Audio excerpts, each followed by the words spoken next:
Second. It's been moved and second that we now return to regular session. All those in favor of the roll call vote? Mr. Brown. Aye. Mr. Conwell. Aye. Ms. Ashcroft. Mr. Kane. Staff is requesting approval of certification closed meeting resolution 21-41. So moved. Second. It's been moved and second that we approve resolution 21-41. All those in favor of the roll call vote? Mr. Brown. Aye. Mr. Conwell. Aye. Ms. Ashcroft. Aye. Mr. Kane. At this time, can we all stand for pledge of allegiance and invocation?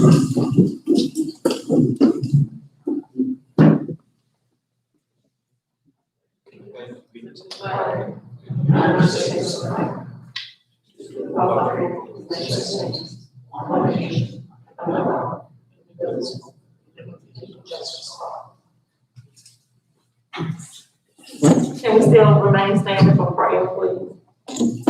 I'm gonna ask, Mr. Powell, if he will give us our prayer tonight, since he's in our.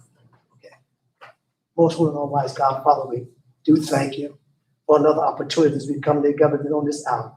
Father, we ask your blessing. Father, we ask your guidance. We ask your wisdom. Father, we ask you to continue to keep us covered in your blood. In Jesus' name, amen. Amen.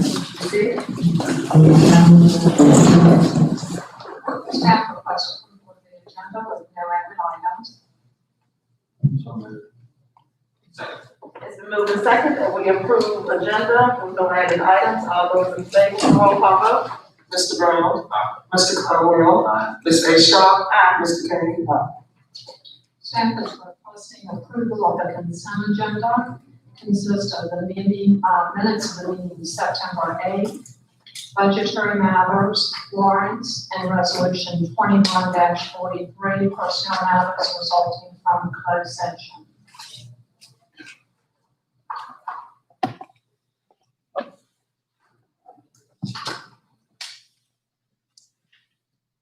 I move we approve the consent agenda. However, we just received some of the minutes tonight.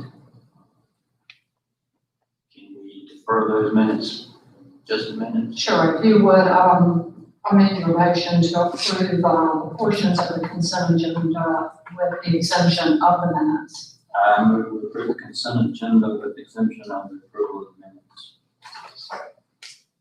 And it's been moved that we pass the consent agenda with the exemption of minutes. All those in favor of the roll call vote? Mr. Brown. Aye. Mr. Conwell. Aye. Ms. Ashcroft. Aye. Mr. Kane. We have a couple of public hearings on this evening's agenda. They're both zoning matters. We have ZMA 2-20 and ZTA 1-20. Mr. Code. I move we go into a public hearing. It's been moved and second that we now go to public hearing. All those in favor of the roll call vote? Mr. Brown. Aye. Mr. Conwell. Aye. Ms. Ashcroft. Mr. Kane. I'm sorry, but. Okay, Mr. Jerry Powell wishes to establish an adult outreach center. In order for him to do that, there's several actions that must take place. An adult outreach center is not a use that's recognized in the zoning ordinance, it's taken 4.1. So in order to accomplish his goal, he would have to apply for a zoning text amendment to add the adult outreach center use in the code. He would also have to do a zoning map amendment to rezone the property from M1 industrial to R2B in order to establish this use. So I believe you have, what is it, ZMA 220 listed first? Okay, ZMA 220, the applicant Jerry Powell is requesting to rezone tax that parcel 27-164 from M1 industrial to R2B residential. The subject property is on M1 industrial and has a vacated industrial building located upon the property. As I stated, he's requesting to rezone it to R2B so he can establish the adult outreach center. When you look at the comp plan, the property is located right on the line of residential area and a commercial hub on the urban service area map that should be included in the packet. Residential land uses within this urban service district are envisioned is including a full range of low to medium density residential development. The area surrounding the property is zoned M1 industrial, B2 business, and R2 multifamily dwelling, and it consists of apartments, a welding shop, an automotive garage, and upper residences. The planning commission met last week, and they recommended approval of Mr. Powell's request based on the 3 conditions noted below. The subject property is located in the urban service area district in which low density and medium density residential development is expected.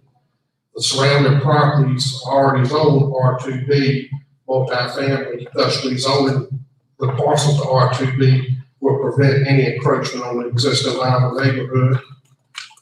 And the last reason was rezoning the subject property to R2B would encourage the reuse of a vacant industrial building. So do you have any questions as far as EMA 220?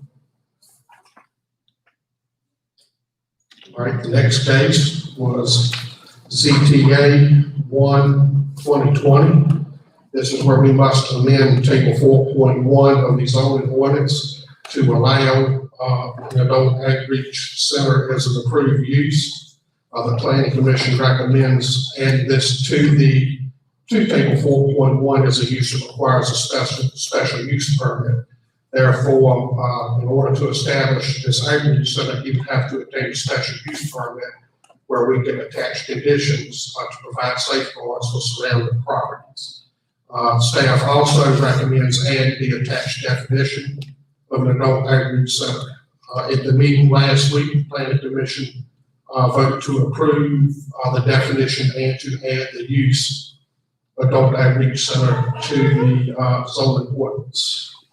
As a result of the adjacent notices, we've only received one person that's called the office concerning the case. That's an adjacent landowner, Mr. Russ Gordon. Mr. Gordon has a daughter and granddaughter that live next to this facility, and he's just concerned for the safety of his granddaughter at that house, which she sometimes stays at by herself. Are there any questions or concerns? All right, that's all I have. Is there anyone who wishes to speak either on ZMA 2-20 or ZTA 1-20? If so, please come forward, state your name, and give your home address to the board.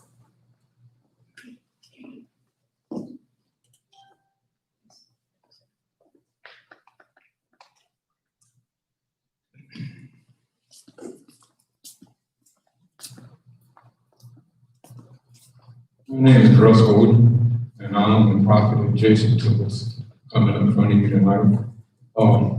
My daughter and my granddaughter live in the house right next door to this place. And from what I understand, what I hear, they're gonna come and putting a fence around this thing and all this kind of stuff. That sounds like something that kind of scares me for my family.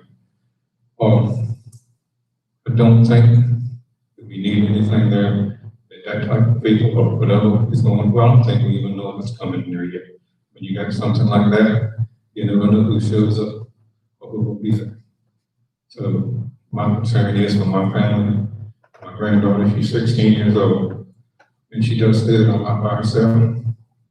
So I do not approve of this. Thank you very much. Thank you so much, sir. If anyone else feel like to speak?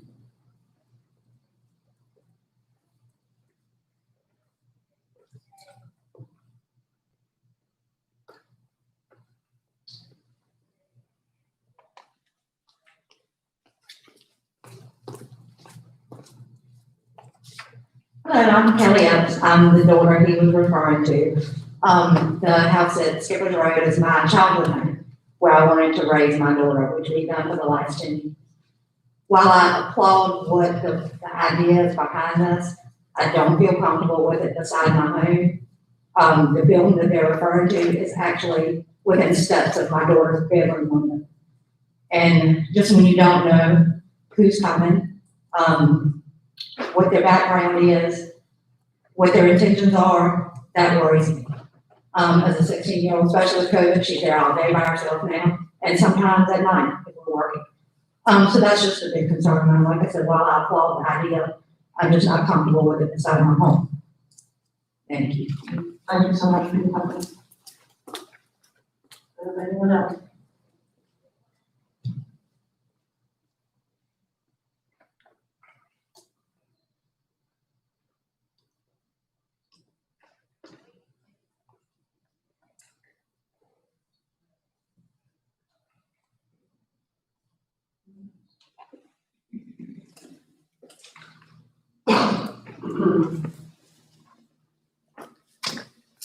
Good afternoon, everybody. My name is Jerry Powell, as y'all know, most of y'all. I'm gonna use the history first. I'm Jerry Powell, a local resident in Florida, Virginia. I have lived here all my life as a family man, a local pastor, and been employed for the Greensville County Schools for over 39 years. I stand before you today having this vision over 15 years to establish an outreach center in Florida, Virginia, not only to help meet the needs of our community, also for the returning citizens that has been incarcerated. I have much experience with them by being a mentor and a teacher and a chaplain of Southside Regional Jail for over 18 years. 10 of those years, I have provided them with food and shelter in my own home. When they have no place to go, with the help of you all today to help me establish this center for our community and for others. And also, this outreach center is for transitional housing for a limited time period, food pantry, clothes closet, education service, training center, and Christian education. Also, this is my mission statement. We will accomplish the mission of providing education and skill and training opportunity, religious and community activity, having men realize to their leadership in the family and community, and believing one day they can give back, being husband to wife, father to children, and taxpaying citizens. Like I said, I've been using my own home for use of outreach ministry. So I just want to enlarge it to some degree. And I bought the fence. It was something that is needed. I mean, as far as the fence concerned, because of the apartments there. I mean, for, like I said, and this building would be 24/7. Somebody be all the time. It's not, I guess, a visit, and it would be supervised 24/7.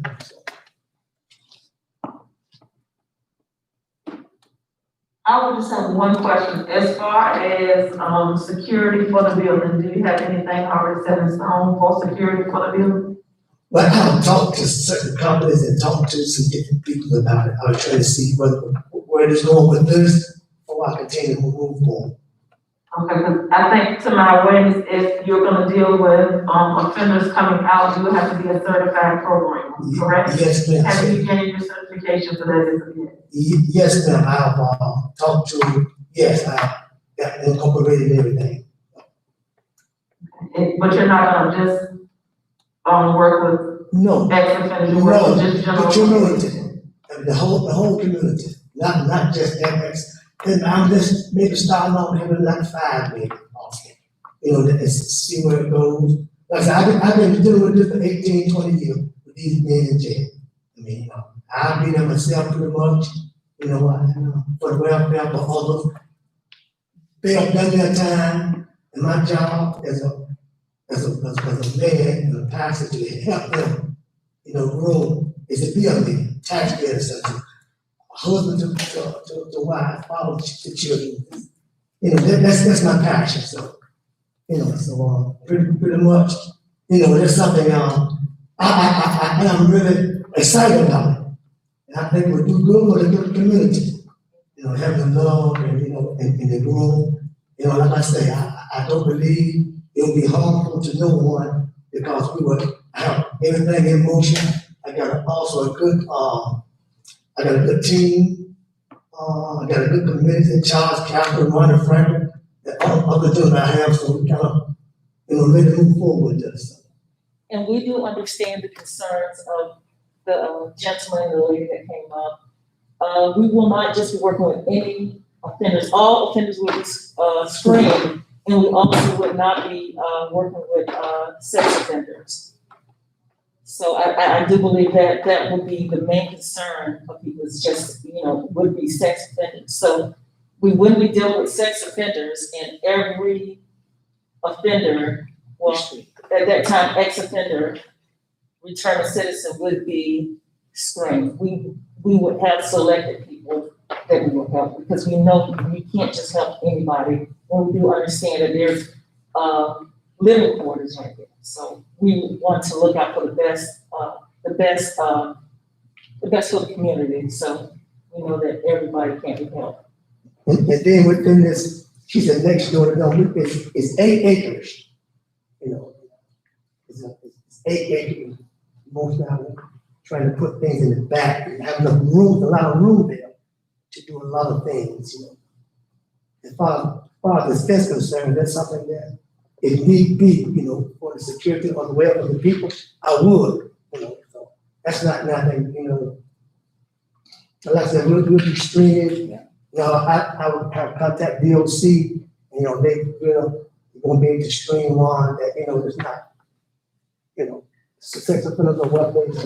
Yeah, the sex offenders, Yeah. you know, we've actually been in communication with people with DOC, and they've actually told us that they would be willing to help us out as far as screening them to the ones that will be able to come to our program. So we will be getting a lot of help from the DOC. And I wouldn't want to put nobody in danger, man. Absolutely. I mean, I love these, I've been mentoring these guys, mentoring these guys for over 20 years. You know, so I wouldn't want to put nobody, I have a son myself, you know, so children and kids, so. And plus I stay within a couple blocks from this place, you know, so. And like Jerry said, there's 8 acres out there. The housing part doesn't necessarily have to be right there in front of where the residents are. You know, we have a lot of space back there to put quarters at. It wouldn't necessarily be right there at where the residents are. I didn't get your name. Virginia. Last name? Howard. But like I said, y'all, this has been my vision for the last 20 years, you know, I've been searching for. And this building been absent for how many years? I mean, a vacancy? I think around 2000, since 2000, Yeah. 2002. So I just visualize to make use of it, help people, you know, and I've been knowing Mr. Russ going all my life. I mean, you know, pretty much, you know, so I wouldn't want to put nobody in harm's way. Absolutely, because our main concern too is safety, so. Yeah. We want to make sure that. And whatsoever it takes for us to get this thing, you know, sealed up, you know, so. Thank you so much. Right.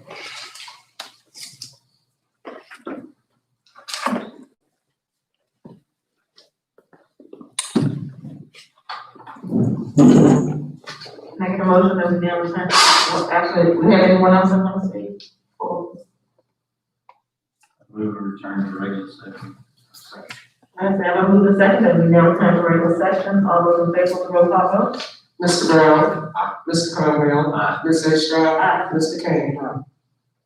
Staff is requesting action on the 2 zoning matters, the first of which is ZMA 2-20.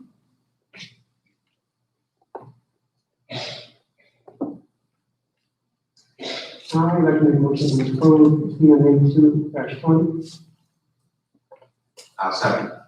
It's been moved and second that we approve ZMA 2-20. All those in favor of the roll call vote? Mr. Brown. Aye. Mr. Conwell. Ms. Estrada. Abstain. Mr. Kane. Staff is also requesting action on ZTA 1-20. I'd like to make a motion to approve, ZTA 1-20. Second. It's moved and second that we approve ZTA 1-20. All those in favor, roll call vote. Mr. Brown? Mr. Conwell? Ms. Ashaw? Mr. K?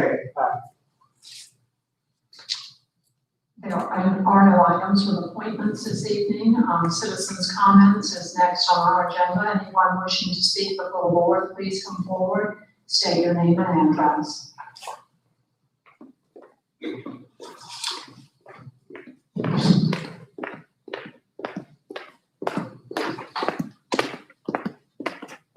Good evening. Catherine Howerton, 502 Allentown Road. I am here to speak on behalf of the employees that were here during your last meeting. During your last board meeting, the Greensville County Administrative Departmental employees came before you seeking answers to their questions regarding the moratorium on merit increases, and we requested a meeting with this board. As of tonight's meeting, we have not received a response from you. We respectfully ask again that this board respond to our questions and schedule a meeting to meet with those employees who have been affected by this moratorium. Thank you. Thank you.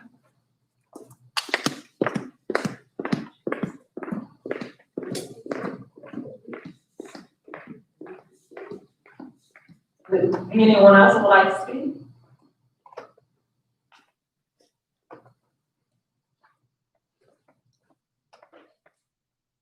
If not, we'll move on to other matters. The first item under other matters this evening is the awarding of a contract for general engineering services. Mr. Poe.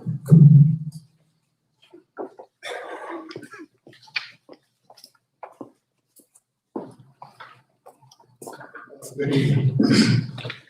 The county is looking to enter into a contract with 2 engineering firms to provide general engineering services for the county. The Water and Sewer Authority is also seeking the same thing, but I'm bringing to you the recommendation for the county's contracts tonight.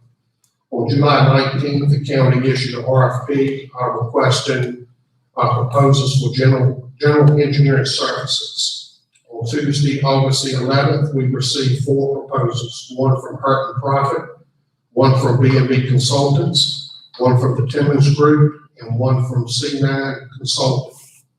An interview committee consisting of myself, Glenn Gibson, Gary Mitchell, and Gary Cyphers met on August 26th and interviewed all the firms, and also met again on September 9th to discuss the RFP process.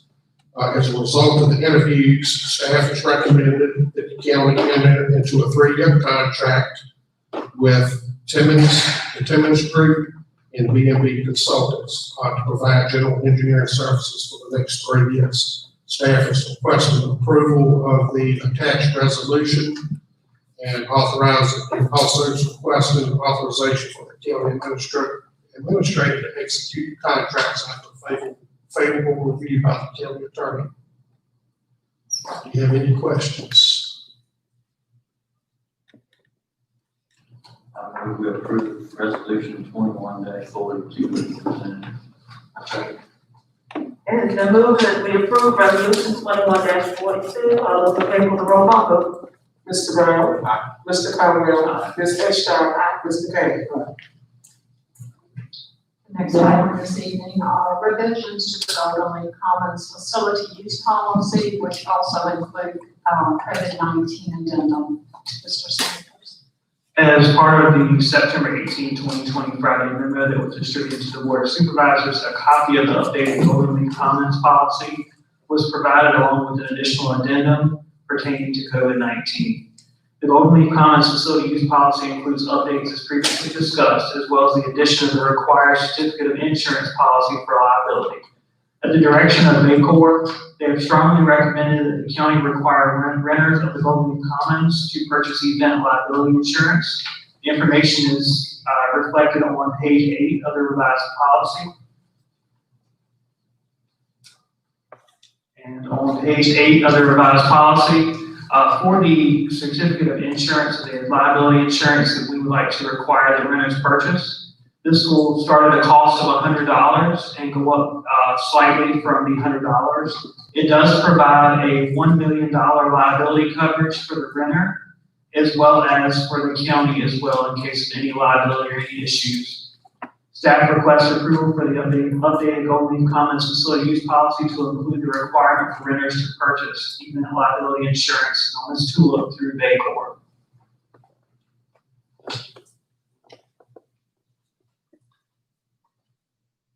Okay, I only just had a few questions and one, change that I wanted to make to this contract. On page 1, the bottom line reads, renters will only be placed on calendar once this process has been fully completed. Can we please put that in bold? Yes, ma'am. Second line, page 2, where it says let's see, under reservation fees. So am I to understand this as to say the renters are gonna pay a 50% non-refundable rental fee? And then no later than 60 days prior to their event, they are required to pay the rest of their fee to rent the building. But if they decide not to have the event within 60 days or less, their full payment will not be refunded?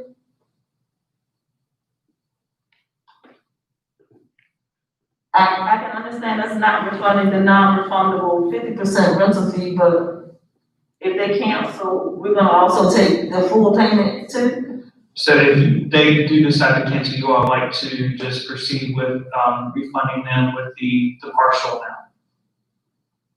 That's how I feel. I feel when we put this building here, we put it here, and what was said at the time was it was for the community.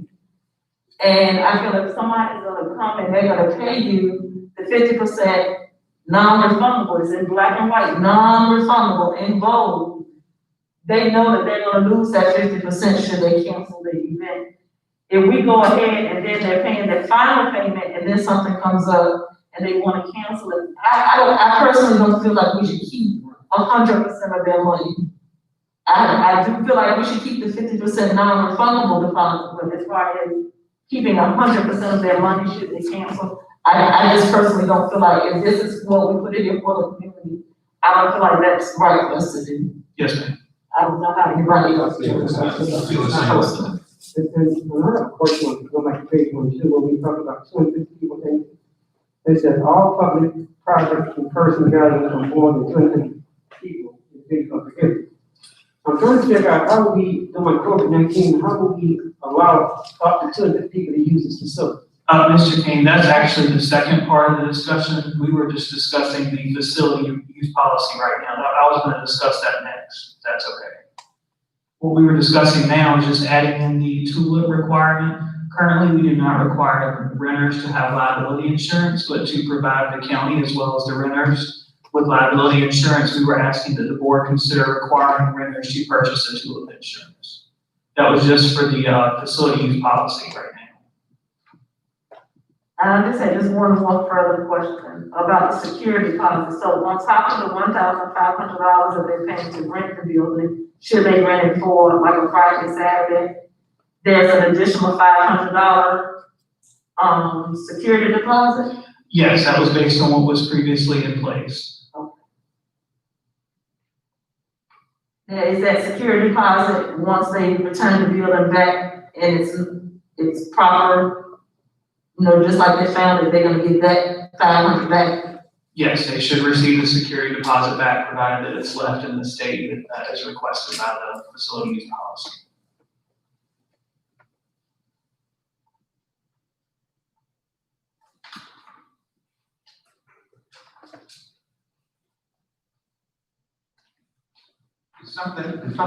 There's something in there about cleaning, right, COVID-19? That is in the second, just policy, the addendum that I would like to discuss once we look at approving this, updated facility use policy. There is something about cleaning in the facility use policy, but there's a second addendum, or excuse me, a separate addendum in regards to COVID. All right, so right now I need a motion that, right now, I believe we're just looking at outside of everything else that we just discussed, whether we want to agree to put the TULIP insurance policy in place. So I need a motion if that is the will of the board. So moved. Second. It's been moved and second that we approve that renters, will do the tulip as well as the other changes that we have previously made. All in favor with the roll call vote? Mr. Brown. Aye. Mr. Cottrell. Aye. Ms. Frenchco. Mr. Kane. Thank you. Next, we will visit the addendum that we have provided. Members of the board have requested to reopen the Golden Leaf Commons for renters for private events. If the Board of Supervisors chooses to reopen the Golden Leaf Commons to renters for those private events, staff recommends the following addendum based on the governor's executive orders and mandates. Part of what you all were provided in the Friday memo is the COVID-19 addendum. This addendum would remain in effect until the threat of the pandemic ceases and the governor lifts the executive orders, safer at home, and other mandates implemented in regards to COVID-19. In regards to this addendum, the additional policies and procedures outlined are based on and in accordance with the governor's executive orders as issued by the Commonwealth of Virginia, Office of the Governor. That is based on Executive Order number 67, as well as Executive Order as far as requirements to wear a face mask. Executive 67 states that the gathering includes but is not limited to parties, celebrations, or other social events, whether they occur indoors or outdoors. Executive Order 67 requirements for social gatherings is outlined in the Sacred Home Phase 3 guidelines for social gatherings. Renters and guests must strictly adhere to the following. Failure to adhere to these policy procedures will result in a violation of executive order and subject to the enforcement as stated in the order. The Golden Leaf Commons would have signage that's posted at all entrances, both interior and exterior, that states if anyone has symptoms that are related directly to COVID-19, they will not be permitted to the establishment. The Golden Leaf Commons would have signs posted at all entrances, providing public health reminders regarding physical distancing, gathering options for high-risk individuals, and staying at home if you're sick. Social gatherings, as identified by the executive order and safer at home mandate, should be limited to 50% occupancy of the event space, if applicable, or 250 participants, whatever is less. The number of number of guests that we permitted at an event will be based upon the setup requested of tables, chairs, type of event, number of attendees, and other information needed to ensure that the governor's executive orders and mandates are being followed. Per the safer at home guidelines, you would have to limit the occupancy of spaces to ensure that 6 feet of physical distance can be maintained between all organizing staff, volunteers, and attendees who are not members of the same household.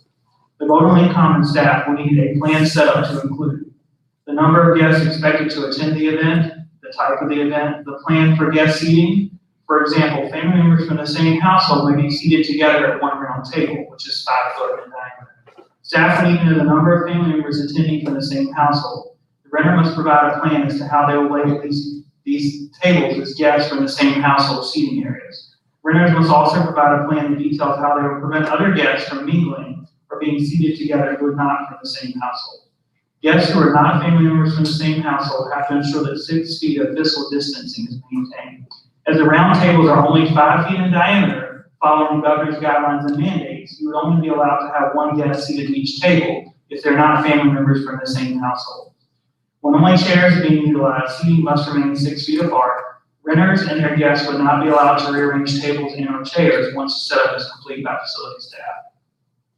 Renters and their guests, as outlined by the governor and the safer at home mandates, will practice routine cleaning and disinfection of high contact areas and hard surfaces, including doorknobs and handles, dining tables and chairs, light switches, handrails, restroom, guest lockers, floors, and equipment. Renters must follow, as outlined by the governor's mandates and executive orders, CDC reopening guidelines for cleaning and disinfection and use of EPA-approved disinfectant to clean. For high-contact areas, routinely disinfect surfaces at least 2 hours. The renters will be required to submit a plan into how they will implement these routine cleaning activities as well as disinfecting guidelines as required by the CDC policy, as well as a listing of their EPA-approved disinfectant. Again, this is following the guidelines as outlined by the governor's mandate. The renter will be responsible for providing these cleaning supplies. Again, according to the governor's mandate, social gatherings should not include close contact between gathering organizer staff and attendees not from the same household. The renter will need to determine areas that are likely to become bottleneck or pinch points and adjust participants' flow accordingly. For example, if the renter desires to have a bar or beverage area set up for the event, the renter will have to provide a plan in regards to how they will ensure that it's not a bottleneck at the bar or beverage area and how social distancing guidelines will be followed. Also, according to the governor's policy and mandates, you will have to designate a coordinator who will be responsible for identifying COVID-19 related issues and their impact on gatherings, including coordinating health preparedness for the event and emergency response planning. The renter will also, according to the mandates, have to develop an emergency and medical response plan for COVID-19, which should include information on how attendees should interface with the local healthcare system and procedures for isolating sick attendees and reporting illnesses to event organizers. The response plan must also include a plan for organizers to notify the local health department when all participants in any exposure to COVID-19 occurs at the event. The renter will also need to develop a mitigation plan for COVID-19 to include how all requirements listed here will be met and how guidelines and requirements will be enforced at the gathering. The renter should consider limiting the duration of the gathering, especially for indoor gatherings and gatherings involving activities that will increase respiration, such as dancing.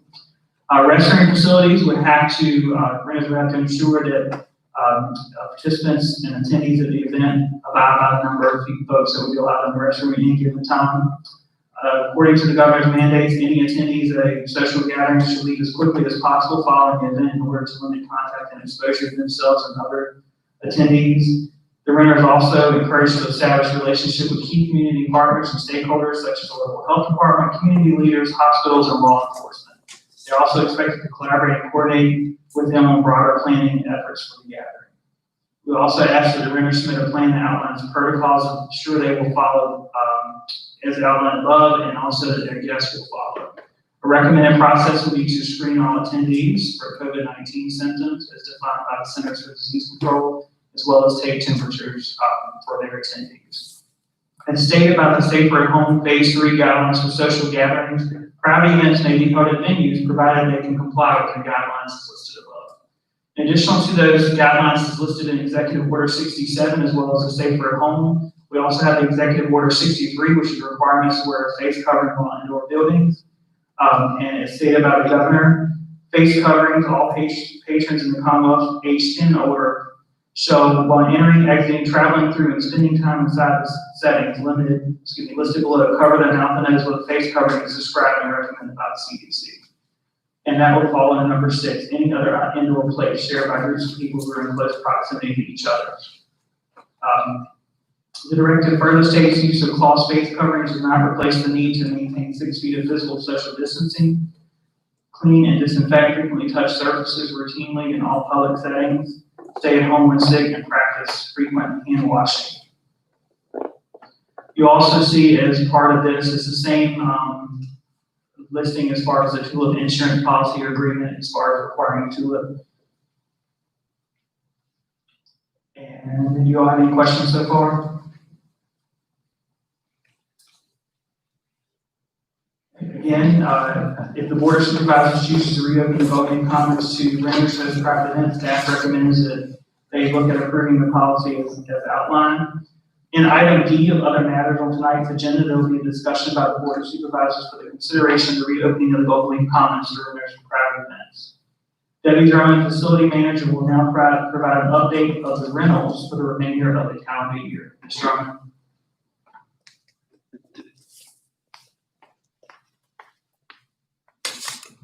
Good evening, Board of Supervisors and administrative staff. When speaking with the renters since the pandemic began, one of the main concerns expressed have been in reference to the safety of their guests and themselves in holding their event with the high volume of cases that we have seen in Greensville, Emporia, and the surrounding areas. The majority of our renters have already transferred their events scheduled for 2020 to another date in 2021. Currently, there is only one remaining paid event that has not been rescheduled to another date in 2021. This event is a wedding, and the renter is aware that the facility may remain closed through the remainder of 2020, and they have been given options of whether they would like to be transferred, and so all we have left for the remainder of this year is just one renter. Any questions? I don't think I was gonna say have anything for you specifically, but I do have, a couple of questions. Because I've been to 2 weddings and 2 totally different venues since COVID has been here. And I didn't see part of this going on at all. I don't know how we are going to expect if we do have a wedding or some sort here, people not to mingle. It's automatic, even us in this room tonight, when we get ready to leave this meeting, we're gonna probably have a group conversation with somebody else that's here that we haven't talked to in a while, because that's what we do as human beings. So I don't know how we are going to effectively or even implement anything as far as you say one person might be sitting at the table. I mean, I went to 2 weddings and the table I sat at, it was me and my husband, and nobody else from my family was at that table, but it was other guests there. We all were kept on our masks when we went to the food table. They required you to sanitize your hands, put on a pair of gloves, and then you go to the food table. They danced and had everything else. I mean, I didn't partake in it, but I don't know how we would effectively implement some of these rules in an industry. That's just my question. And how do we effectively do that? What's the time frame on the one that's scheduled, left on the schedule? Their date is December 11th. Excuse me, December 18th and 19th. And then I think my other issue was as far as the cleaning part. Because when you're at your wedding, I don't know if anybody that's gonna be a guest that's gonna be willing to go right off some doorknobs and some light fixtures. I mean, I don't know whether we need to add another staff member that can be here to do this type of things while the people are here. I don't know, I'm asking, but this is like an unrealistic expectation I think we're having of people that's gonna have to do it. That's just my personal opinion. Well, I know just to have a board meeting for this, as we are here tonight, it takes up to sometimes 11 staff members to, I mean, these are not our guidelines, this is the governor's guidelines. So, I mean, we're just trying to stay in compliance with what the governor has put in place for phase 3. Our cases in Greensville County, we are the highest of cases in the whole Crater district. We're up to 760 as of Friday, September the 18th. Right, over 500 Well, either way, we're still the highest. So, and we're climbing, you know, we're constantly climbing. I mean, I want us to do it, if we do it, I want us to do it safely, but I don't want us to sit here and implement something that I know is not going to happen. It's unrealistic, some of this stuff. Do you have anyone who will enforce it, oversee the distance? It would have to take staff, or either as stipulated in the addendum, it listed that the renter would have to provide all this documentation on how they're going to put everything in place, how they're going to sterilize, how they're going to social distance, and provide us with that plan. Once they do that, once they do all that, who's still going to oversee that to make sure that? I'll have attendants will be here, as much staff as, it'll probably be me and my 2 attendants. That's all that I have staffed here for, unless we have other volunteers from the government building that would come. So what happens? You see people Well, those are things we would need to discuss with the board to find out what our next step if they do not. I know in the addendum, it states if it's not followed, it is a class 1 misdemeanor. If they do not follow the guidelines of the governor. And I mean, that's just stipulated in his executive order. So, I mean, all we could do is speak to it, but when you're dealing with events that provide alcohol on a normal basis without a pandemic, we have situations. And there are times we've had to call the sheriff's office and to assist us. I've got 2 great attendants that can foresee things that are taking place and try to, we don't confront because is, it can lead into other areas that, we should not have to be a part of. So when there is a disturbance or, any physical, issues going on and the fight is getting ready to start or anything verbal, like I said, I do have 2 great attendants that know how to handle that appropriately. And if they do need assistance, then they will call the sheriff's office for assistance in removing the individual or individuals. And the sheriff's office does have the ability to shut an event down if they feel that it is not appropriately being handled. So, or their event is not going according like it should. I don't know how we would handle it. That's why it's kind of hard to see trying to reopen, because there's a lot of things to take in consideration. I mean, my attendance, they'd be put at risk, just like there's a lot of people coming in from out of state. We don't know where they're coming from and what their status is, their cases. So, I mean, it just opens us up for, very vulnerable to contract anything, I don't know how all we could do is do our part and have our face mask on, do our part as staying social distance, and that's all I can state on that, because you can't tell people what to do. They're going to do what they're going to do. And if it gets out of hand, and like I said, even if you have to confront them after they've had alcohol, because they've stepped too close to the other person, or they don't want to abide by the rules and regulations, then, anything could take place, because we've seen it too many times just in normal setting without a pandemic. So. This is just my personal opinion. You have an awesome staff here. I've been to several events and your staff has been here. They go above and beyond to make sure that everything is running right with the people that rent the building. I think it would be my suggestion, the next runner is not until December.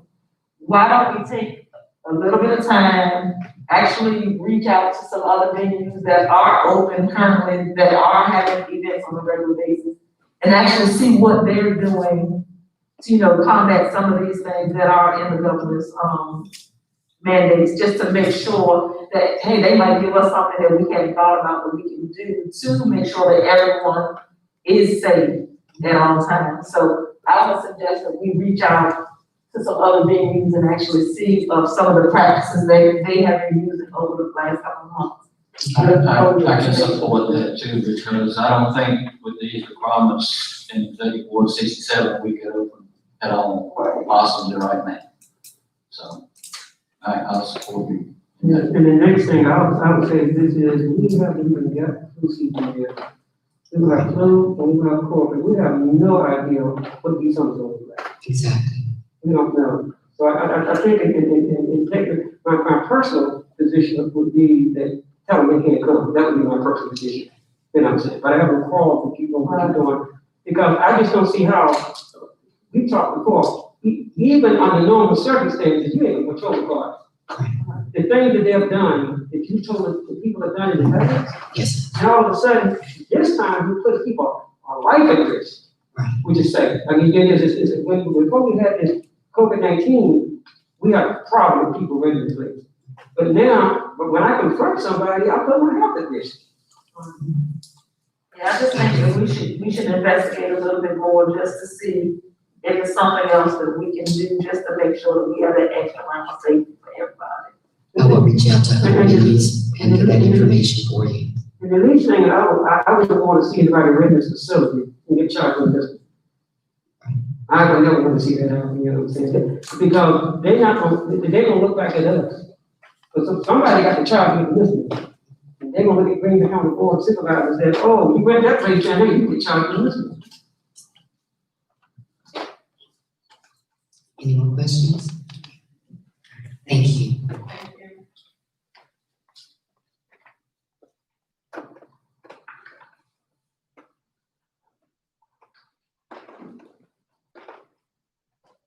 The next item on our agenda is consideration of reopening the Greensville County Government Building. I think you're all aware that we have been dealing with a number of renovations to the building to accommodate both the public and to protect the safety of our employees. A lot of these renovations are in the process of being made. There are some major renovations to the lobby, which will protect both those customers being served by the treasurer's office, also by the Commissioner of Revenue's office. As you know, our receptionist sits right in the very center of our lobby, and it's a very open area there. Her area also is being completely enclosed. These renovations have started. We have a lot of our work being done by the maintenance crew for the county. There are some outside contractors that will be coming in to take care of portions of these jobs. The water and sewer office and their service area also is being renovated. We have also put in drop boxes and are in the process of installing the walk-up windows on the outside of the building for the water and sewer office, the treasurer's office, and the commissioner's office. These are all in the process of happening. I think at this time, for the safety of both employees and the residents or citizens or vendors, contractors, etc., who may wish to transact business in the government building with the various offices that are there, it may be in our best interest to wait to the completion of these projects. Hopefully the dates that have been given by all the contractors and our maintenance crew as of this time is towards the middle of November to the end of November for all of this work to be completed. Staff would like for you to consider this option before we consider opening to the public. The repercussions of opening too early is going to be inconvenience, of course, to the customers who are walking in, and not only the safety with all the work going on. Okay. And you said the estimated is not until November. Yes, probably mid to end of November for everything to be completed. I think at this time, we're probably the only county building in the vicinity that hasn't moved. I just feel like with all the construction going Yeah, I don't on, think we're. I'd like to see us wait until this modification is made to protect our employees as well as the citizens. I agree with that. We can bring this back to you as we get updates on the work that is being done to the building. I think we talked about the reopening of the Golden Reef as it was combined with those revisions to the facility use project, the facility use policy. The only other item on the board's agenda is a boards and commissions appointment, and it is my understanding the board wishes to defer that appointment until the next meeting. Yes. Yes. We get a motion to that effect. I move we defer item E until next meeting. I second. Let's move second, and we, defer item E until next meeting. All those in favor, roll call vote? Mr. Brown, Mr. Conwell, Ms. Ashcraft, Mr. Green. Thank you. Also, we have an update tonight on the COVID-19 situation. Mr. Owens?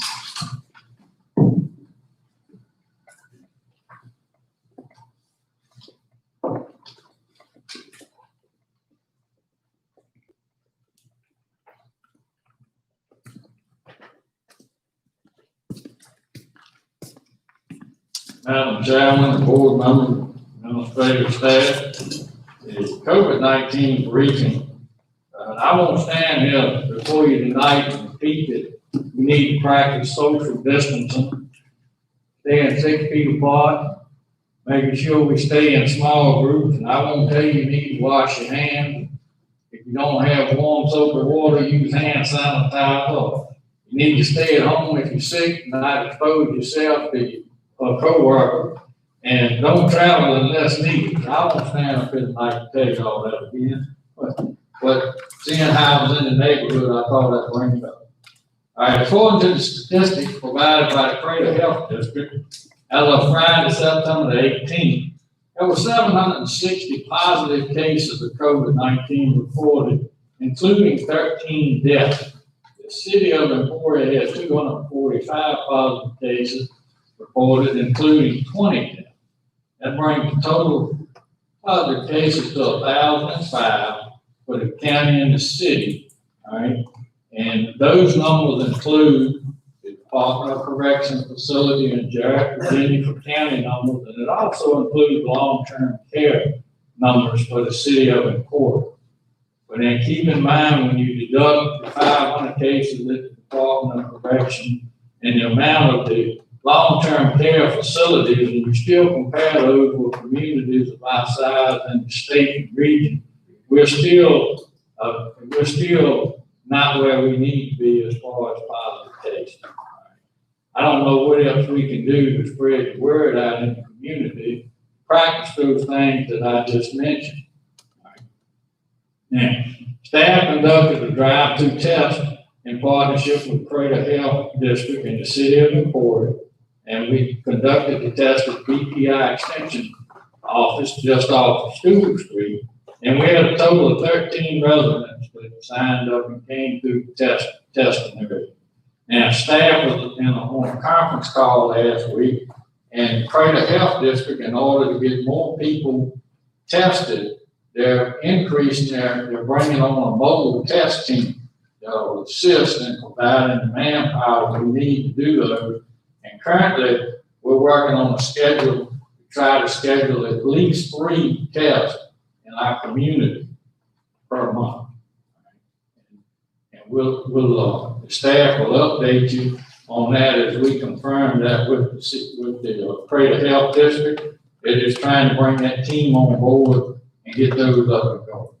And staff conducted training for all of the employees to review the infectious disease COVID-19 preparedness and response plan. That plan was adopted by the board at the last meeting, and it was mandated by the governor's office that by Friday, February the 25th, that we would put all of those actions into play.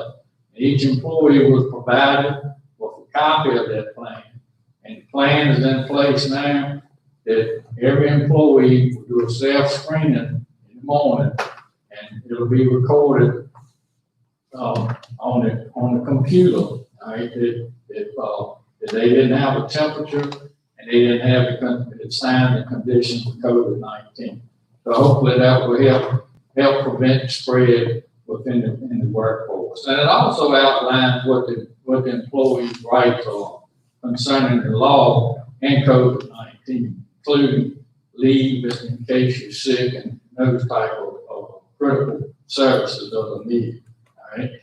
And staff is currently coordinating with the Department of Social Services to establish a system in conjunction with the city of Emporia to distribute PPE to the customers that they have, the residents that receive services at DSS, because when you look at the guidelines of the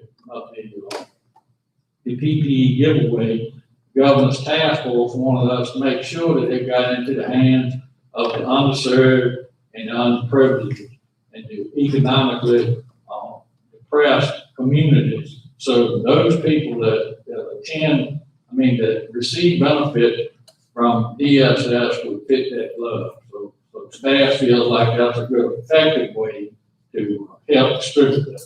And depending on the availability of PPE from that task force, will determine whether or not we'll continue to do giveaways like we have done in the past at different areas in the county. Right? Are there any questions? What I did was I included a flyer, and I added that flyer, and that's from Brunswick County.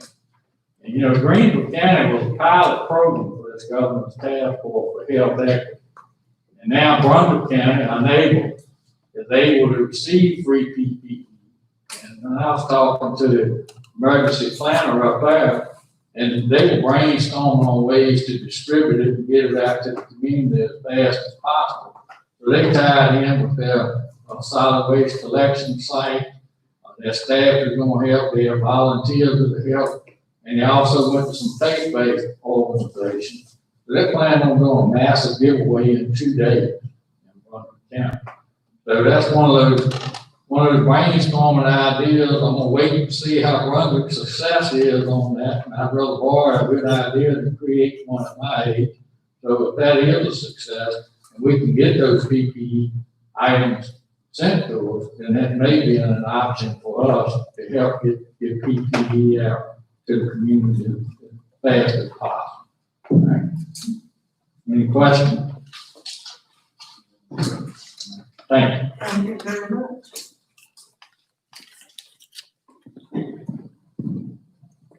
Staff request to adjourn. And actually, right before I adjourn, we did receive a letter from Greensville County Public Schools, and I'm gonna read that letter. I think each one of us as a board gathered, but I think it would be great for everyone to know what we have done so far. As you know, due to COVID-19 pandemic, Greensville County Public Schools are open in a virtual platform for students. On behalf of the Greensville County Public School Board, administration, staff, and students, we would like to say thank you for providing CARES Act funding for the purchase of hotspots to aid in the implementation of virtual learning. This new shift in teaching and learning presents a technology access problem for many of our students. Your use of CARES Act funds to purchase hotspots and other items for our families provided the means for the school division to engage students during this time. We cannot provide this level of support without your assistance. Thank you seems too small to express our gratitude. We offer our sincere appreciation for your collaboration and support. Sincerely, Marva J. Dunn, Chair, School Board, and Dr. Kim Evans, Division Superintendent. At this time, can I get a motion that we adjourn? So moved. Second. It's been moved and seconded that we adjourn. All those in favor of the roll call vote? Mr. Brown, Mr. Conwell, Mr. Estrada, Mr. K. I'd like to make a motion to go back to regular session for water sewer. So moved. Second. Roll call. Mr. Brown, Mr. Conwell, Ms. Estrada, Mr. K. Motion for certified code meeting resolution WS 2062, a motion. So moved. Second. Roll call.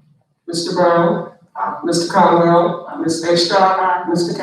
The approval of the agenda. Motion. So moved. Second. Roll call. Mr. Brown, Mr. Conwell, Ms. Estrada, Mr. K. Approval of the consent agenda. I would like to say that we approve the consent agenda with the exception of the minutes. We'll approve that on a later date, since we just got them today. Second. The motion to approve that we, for the product. Roll call. Mr. Brown, Mr. Conwell, Ms. Estrada, Mr. K. Public hearings, proposed change to water and sewer rates. I move we go into public hearing. Second. Roll call. Mr. Brown, Mr. Conwell, Ms. Estrada, Mr. K. Good evening. The authority previously adopted Resolution 20-56. This resolution set forth the authority's proposed water rate increase of 6% and a 5% sewer increase. The resolution also authorized the administration to advertise the public hearing on the proposed rate changes to be held tonight. The public hearing was properly advertised in the local paper and on the authority's website. Thank you so much, sir. Do we have anyone present that would like to speak on behalf of this? I'm sorry. Do we have anybody like to speak on behalf of this?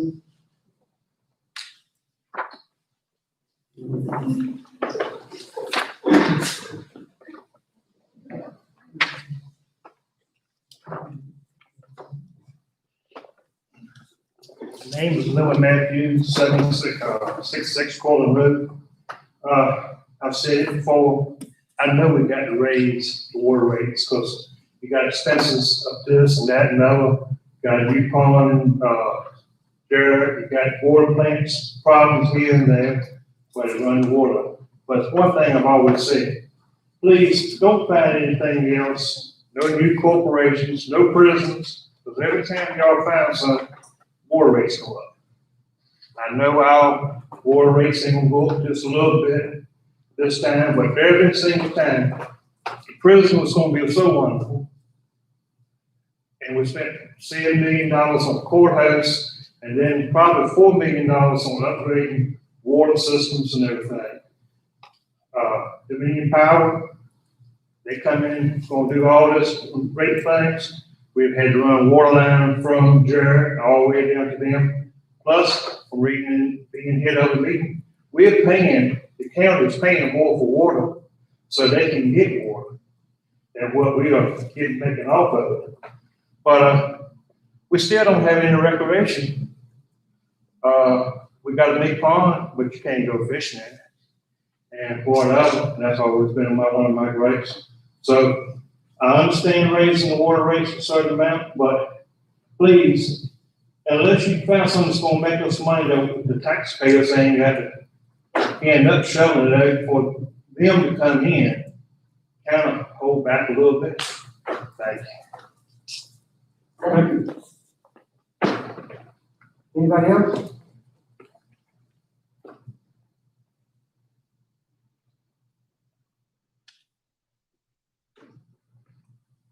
Anybody else would like to make a motion about the regular session? Roll call. Mr. Brown, Mr. Conwell, Ms. Ashcraft, Mr. King. Item appointment nine, all business attorney. I'm sorry. Actually, it's on the public hearing. Attachment E in your agenda packet is resolution 20-63. This resolution is needed to actually increase the water and sewer rates. The Greensville County Water and Sewer Authority has determined that its rates for the provision of potable water and the treatment and disposal of wastewater must be increased to fund the expenses necessarily and properly attributable to furnishing these services. Whereas the expenses of the authority have increased as to warrant an increase of 6% in GCWSA's water rates and an increase of 5% in our sewer rates. The proposed increase will become effective October 1st of 2020. There will be no increase in the non-user rates for both water and sewer. Staff respectfully request you adopt resolution 20-63. I move we approve resolution WS-20-63 as presented. I second. Roll call. Mr. Brown, Mr. Conwell, Ms. Ashcraft, Mr. King. Nay.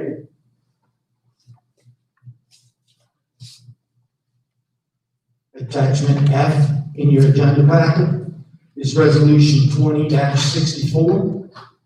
This is the approval of the fiscal year FY21 budget for the Water and Sewer Authority. The recommended operating, the capital budget for fiscal year 2021, and the 5-year capital improvement plan has been duly presented to the authority and revisions made. For information and fiscal planning purposes, the authority adopts an operating budget for water of $2,914,415 and an operating budget for sewer of $2,797,084.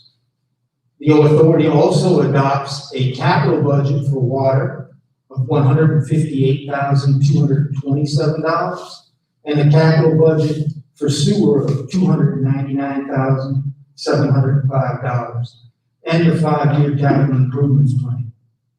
No expenditure shall be made or money shall be paid out until an appropriation is made by this governing body. Staff respectfully requests that you adopt resolution WS 20-64. I move we approve resolution WS-20-64 as presented. Second. Roll call. Mr. Brown, Mr. Conwell, Ms. Ashcraft, Mr. King. Thank you. Resolution 20-65 is a resolution on the moratorium on merit increases. This resolution mirrors the one that was approved for the county just a couple of months ago. Staff requests action on the resolution 20-65.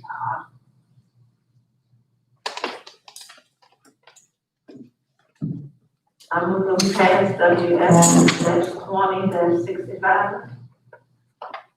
Second.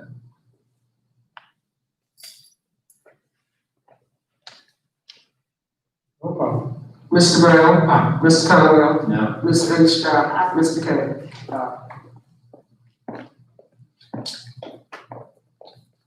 WS 2066. Attachment H in your agenda packet is resolution 20-66. This resolution is to award contracts for general engineering services. The Greensville County Water and Sewer Authority issued a request for proposals for general engineering services. Mr. Polk, during the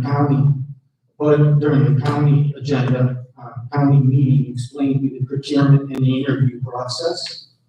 So staff is requesting that the Board of Supervisors approve that engineering contracts be awarded to both the Timmons firm and A&B Consultants for the provision of general engineering services for a term of 3 years.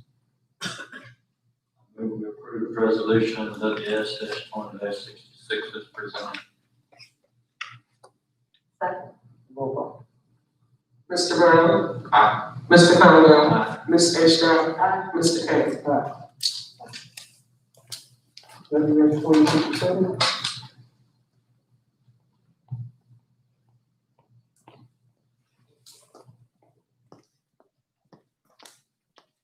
Good evening, members of the board, administrative staff.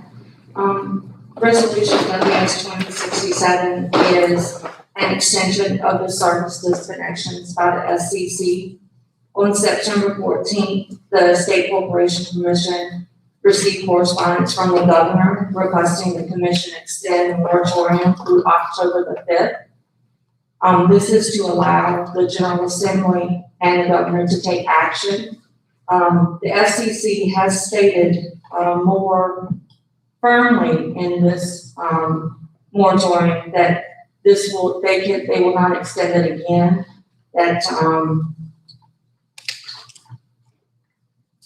they will, the moratorium has been for 6 months, and that they have repeatedly warned that it's not sustainable indefinitely.